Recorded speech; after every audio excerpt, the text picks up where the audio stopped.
va essayer de vous montrer tout ce qu'on fait sur les ICC, puisqu'il y a 10 000 m² de SDP qui vont être livrés à horizon les ateliers 2026, les musées 2023. Donc c'est un outil, un équipement qui est remarquable, qu'il va falloir remplir, mais on n'aura pas de mal, puisque aujourd'hui Montpellier c'est un spot européen des jeux vidéo, etc. Mais Karine le dira.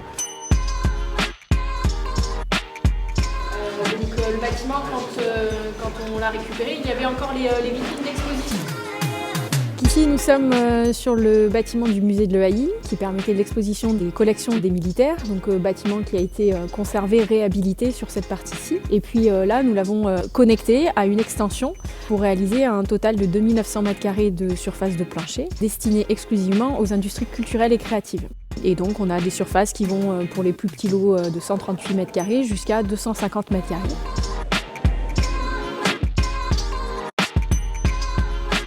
C'est la société de portage de la CERM, donc CERM ID, la société patrimoniale, qui va produire un bâtiment à côté, donc le bâtiment des ateliers qui est conservé au niveau du rez-de-chaussée et qui vient développer 6000 m² en totalité. Et ici, c'est encore la troisième partie des entreprises de taille plus importante qui, elles, ont des besoins d'avoir des plateaux plus grands.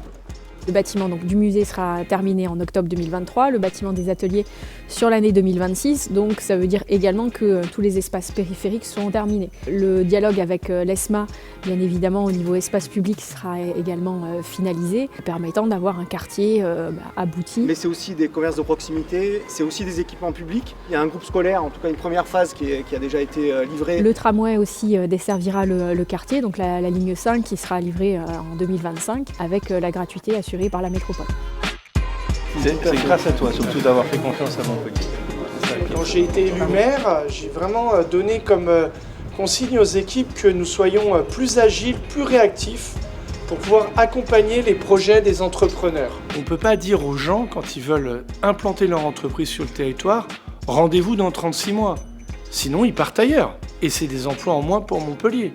Donc la consigne que j'ai donnée à Altemed, c'est on y va tambour battant. La maîtrise du temps, c'est déterminant pour l'avenir du territoire.